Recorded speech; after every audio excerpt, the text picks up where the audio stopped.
Hello to everybody and good morning to all of you. कैसे हैं आप लोग?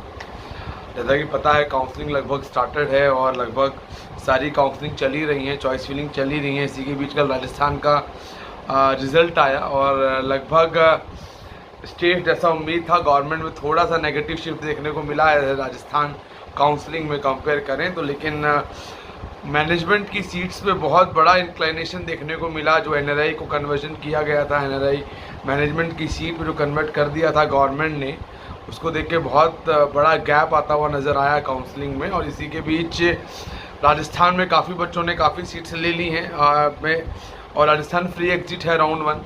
कॉलेजों की ज्वाइनिंग 3 तारीख तक की ज्वाइनिंग उन्होंने अलाउ करी है। 3 तारीख की शाम के 5 बजे तक का उन्होंने अनाउंसमेंट किया है। और इसी के बीच यूपी की चॉइस फिलिंग आज से स्टार्ट होनी है। यूपी की हिडन फीसेस को ज़रूर ध्यान रखें, बॉन्ड को ज़रूर ध्यान रखें। कुछ जगह 2 साल का बॉन्ड है, कुछ जगह 40 लाख पेबल बॉन्ड है। कुछ कॉलेजेस ऐसे हैं जो कि माइनॉरिटी में कन्वर्ट हो गए हैं, उनकी फीसेस अभी डिसाइड नहीं हुई हैं, लॉकडाउन के बाद डिसाइड होंगी। सो मैनी फैक्टर्स हैं जो आपको देखने होंगे। कुछ नए कॉलेजेस हैं जिनके 1 साल का बॉन्ड, 20 लाख रुपए की पेनल्टी, बहुत सारी सिस्टम्स गवर्नमेंट मतलब यूपी में बनाए हुए हैं। कुछ कॉलेजेस के थोड़े बहुत हिडन चार्जेस हैं, वो आपको कॉलेजेस से मालूम करने होंगे, आइडिया लेना होगा। जो मालूम करने का बेस्ट तरीका, जो बच्चे वहाँ पढ़ रहे हैं, जो पेरेंट्स हैं, उनसे आइडिया लें। वो आपको एग्जैक्ट बताएंगे क्या हिडन फीस, क्योंकि कोई कॉलेज नहीं बताता क्या हिडन है या क्या नॉन हिडन है। इन चीज़ों को ध्यान दें, प्रॉपर इस बात को समझें।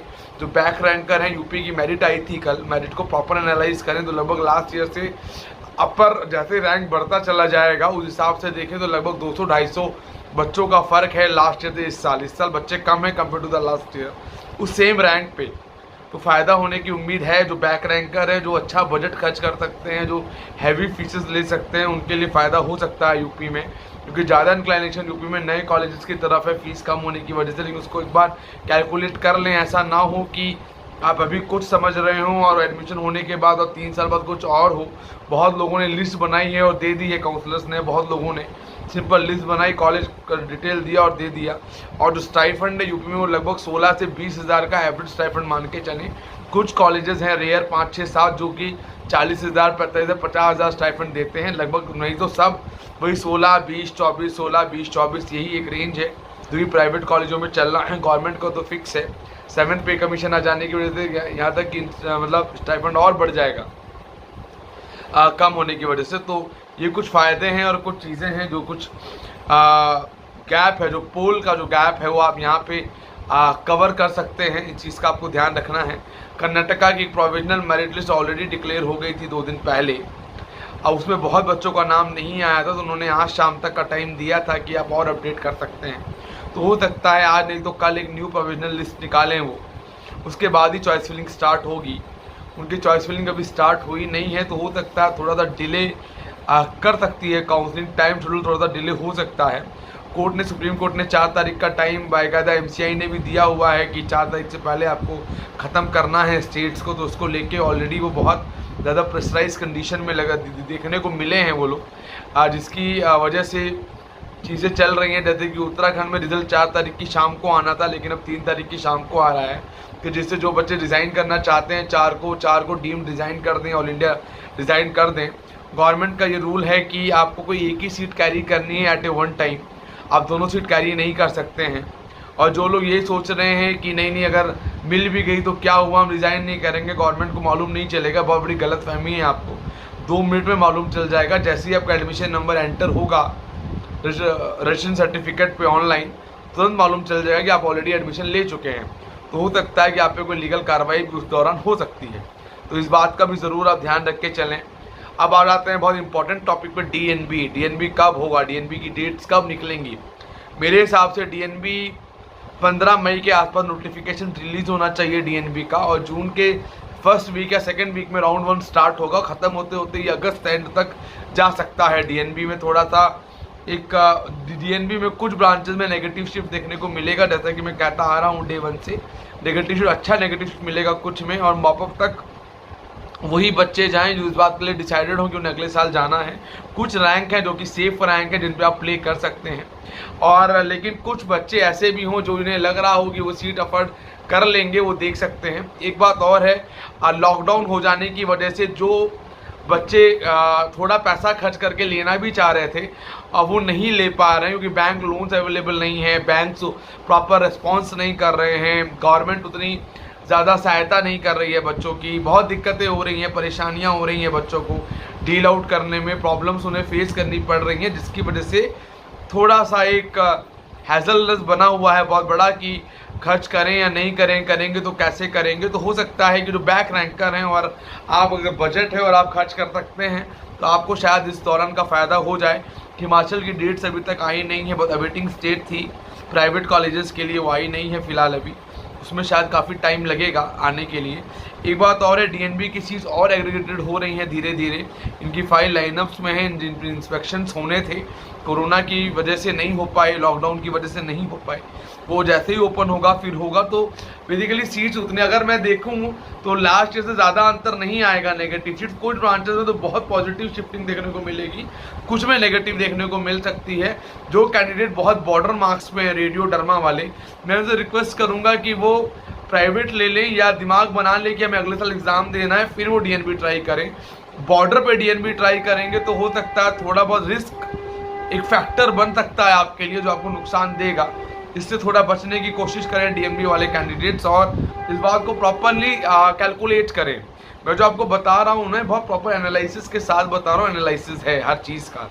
जैसे कि मैंने बताया था राजस्थान में, पहले ही बताया था, मेरी पुरानी वीडियो को देखिएगा, गवर्नमेंट में नेगेटिव शिफ्ट देखने को मिलेगा और प्राइवेट में पॉजिटिव शिफ्ट देखने को मिलेगा, और ऐसा हुआ, मिला भी है देखने को compare to the last year, chances काफ़ी बढ़े भी हैं। तो कैलकुलेशन बहुत ज़रूरी है, और यूपी के लिए हर चीज़ को कैलकुलेट करके चॉइस फिलिंग करें। प्रॉपर ये ज़रूर देखें कहाँ एकेडमिक है, कहाँ फैकल्टी है, कहाँ नहीं है, मैनेजमेंट कैसा है, कितने ईयर का बॉन्ड है, नहीं है, हिडन कितने चार्जेस हो सकते हैं। कोई भी कॉलेज से पूछोगे कॉल करके तो आपके हिडन क्या है कोई नहीं बताएगा। ये एक बहुत नॉर्मल सा बेसिक लॉजिक है जो आपको ही पता है। तो ये मालूम करने होते हैं, चीज़ों को एनालाइज करके प्रॉपर चलें जिससे दिक्कत ना आए। चॉइस फिलिंग्स पे प्रॉपर ध्यान दें, एक गलती कहीं ना कहीं आपको फंसा भी सकती है। कुछ बजट्स ऐसे हैं नेक टू नेक बजट्स, कुछ ब्रांचेस के बजट ऐसे होंगे जहां मिलने के चांसेस भी हैं। इसी के बीच उत्तराखंड काउंसलिंग का फॉर्म भी बहुत बच्चों ने भरा है। यूपी में ज़रूर ध्यान रखिएगा, कॉलेज अलॉट हुआ तो 2 लाख चले जाएंगे। एक अंदाज़ा लग जाता है कि उत्तराखंड में मुझे इतने मार्क्स में सीट मिलेगी या नहीं मिलेगी। अगर मुझे मिलती हुई नज़र आए तो जो यूपी में लेना है वही लें, कि उत्तराखंड हम छोड़ सकें। ऐसा ना हो कि उत्तराखंड फ्री एग्जिट है वो भी छोड़ें और यहाँ मजबूरी में कुछ लेना पड़े, ऐसा भी ना करें। दोनों को कैलकुलेट करें, और अगर ऑल इंडिया लिया हुआ है, क्या लिया है ऑल इंडिया में, उसको इससे कंपेयर करें। कंपैरिजन की बहुत सारी परिभाषाएं होती हैं, बहुत सारी कैलकुलेशंस होती हैं, वो आपको समझनी है, उसको समझ के आपको देख के आगे चलना है। ये कुछ फैक्टर्स हैं जिसको आपको मेरे अकॉर्डिंग ध्यान देना बहुत ज़्यादा ज़रूरी भी है, और इसको प्रॉपर एनालाइज करना भी ज़रूरी है। जैसे कि मैं ग्रुप्स में डिस्कशन देखता हूँ या टेलीग्राम पे, व्हाट्सएप पे, कि सर मतलब बेसिकली कुछ रूल्स हैं जो फाइनल हैं, जो एक बार समझ में आ गए हैं लोगों को, लेकिन फिर भी खुद कंफ्यूज हो रहे हैं आप लोग उन रूल्स के लिए की वजह से। जैसे कि कर्नाटका की अगर मैं बात करूं रूल्स की, जिन्होंने वहां से यूजी किया है, क्लॉज ए में वहां पे क्लॉजेस बने हुए हैं, clause A, clause B, clause C clauses हैं। क्लॉजेस पढ़े तो कुछ समझ में आता है, एलिजिबिलिटी क्राइटेरिया पर पढ़े तो कुछ समझ में आता है।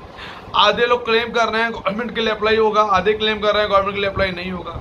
कुछ कह रहे हैं जीएमपी में एप्लीकेबल होंगे, कुछ कह रहे हैं जीएमपी में एप्लीकेबल नहीं होंगे।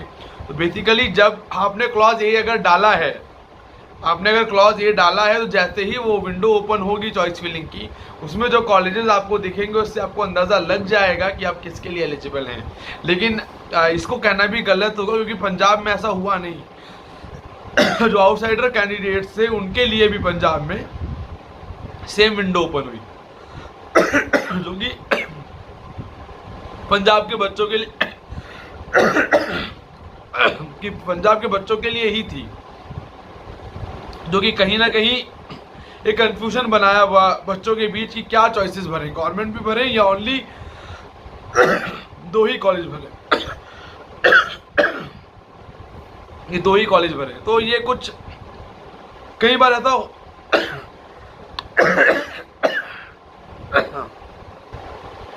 कई बार ऐसा हो जाता है कि हम सोचते कुछ हैं और चीज़ें होती उस हिसाब से हैं। तो ऐसा काउंसलिंग में पंजाब में भी हुआ। केपीसी या वेस्ट बंगाल की बात करें, वहाँ भी चॉइस फिलिंग स्टार्टेड है। KPC वहाँ का प्राइवेट कॉलेज है, गवर्नमेंट कॉलेजेस ने, वहाँ पॉजिटिव शिफ्ट देखने को मिलेगा गवर्नमेंट में। ऑलरेडी केस कोर्ट में डाला हुआ है कि एक इन सर्विस को लेके वहाँ पे भी कोर्ट में एक अपील हो रखी है। एक तो लगभग हर स्टेट के कोर्ट्स में अपील है। ये तो लॉकडाउन है इसीलिए गिनती थोड़ी कम है, लॉकडाउन नहीं होता तो बहुत बड़ी गिनती होती। आज मंडे है, आज चांसेस है कि महाराष्ट्र में स्टे शायद हट जाए या स्टे बढ़ जाए, लेकिन मुझे लगता है शायद हट जाना चाहिए, इतना बड़ा वो पॉइंट नहीं है। और हो सकता है कि जो भी आंसर देना होगा जज को वो देंगे।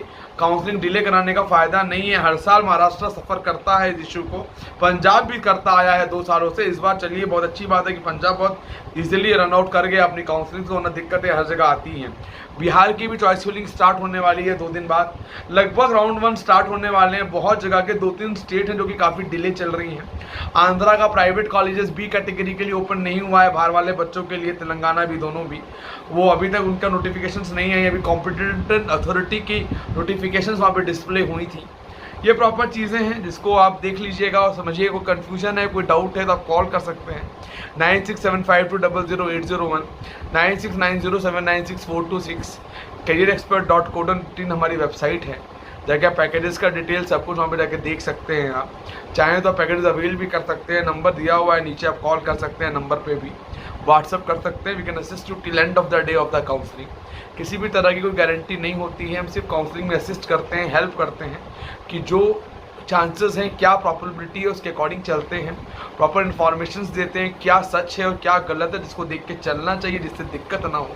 क्या वो तरीके हैं जिनको बहुत ईजिली डील करें जिससे हमें सही चीज़ें सही टाइम पे मिल जाएं, वो देखना बहुत ज़रूरी है। एक साल बहुत इंपॉर्टेंट है, समझना बहुत ज़रूरी है। गलत इन्फॉर्मेशन कई बार नुकसान करा देती है और छोटी सी सही इन्फॉर्मेशन कई बार फ़ायदा करा देती है। समझना आपको है कि किस में कितनी डेप्थ है, कौन कितनी नॉलेज, किसको कितनी ज़्यादा नॉलेज है, आपको किससे समझना है, किससे नहीं समझना है। अधूरा ज्ञान हमेशा हानिकारक होता है, इस बात का ध्यान रखें। प्रॉपर नॉलेज लें, इन डेप्थ नॉलेज लें, तो जाके आप देखें। एक पॉइंट और छूट गया, AFMC काउंसलिंग का प्रायोरिटी वाइज काउंसलिंग डिटेल्स आ रही हैं। कैटेगरी 5 के भी कोई डिटेल अवेलेबल नहीं है। कैटेगरी 1, 2, 3, 4 की डिटेल्स अवेलेबल वहाँ पे हुई हैं, बाकी की अवेलेबल नहीं हुई हैं। AFMC की साइट से आप ज़रूर टच में रहिएगा और देखते रहिएगा। इसी के बीच त्रिपुरा की भी काउंसलिंग ओवर हो गई, मैंने इसका जिक्र नहीं किया। त्रिपुरा की भी काउंसलिंग ओवर हो गई है, उनका भी रिजल्ट बस आने ही वाला है आजकल में। सो ये कुछ चीज़ें हैं, इनको प्रॉपर ध्यान रखते रहें। काउंसलिंग हर दिन कोई नई न्यूज़ेज़ आती हैं। हो सकता है शाम को कर्नाटका से कोई न्यूज़ आती हुई नज़र आएगी आज, तो मैं अपनी कम्युनिटी पेज पे अपडेट कर देता हूँ, इंस्टा पे, फेसबुक पे अपडेट कर देता हूँ तुरंत जैसे ही न्यूज़ आती है। आप उसको फॉलो कर सकते हो। जो मेरे रजिस्टर्ड कैंडिडेट्स हैं, कॉन्ग्रेचुलेसन, जिनका राजस्थान में हो गया, जिनका डीम्ड में हो गया, यूपी भर रहे हैं, सोच समझ के थोड़ा ध्यान देते हुए भरेंगे, जिससे कोई दिक्कत या परेशानी नहीं हो। कोई डिटेल हो, इन्फॉर्मेशन आप हमसे ले सकते हैं। चॉइस फिलिंग से रिलेटेड DNB को लेकर कुछ अगर सर्विसेज लेना चाहते हैं, लाइनअप करना चाहते हैं चीज़ों को, तो वो भी कर सकते हैं। 9675200801, 9690796426, careerexpert.co.in हमारी वेबसाइट है। सुबह bye, take care and have a good day. Bye bye.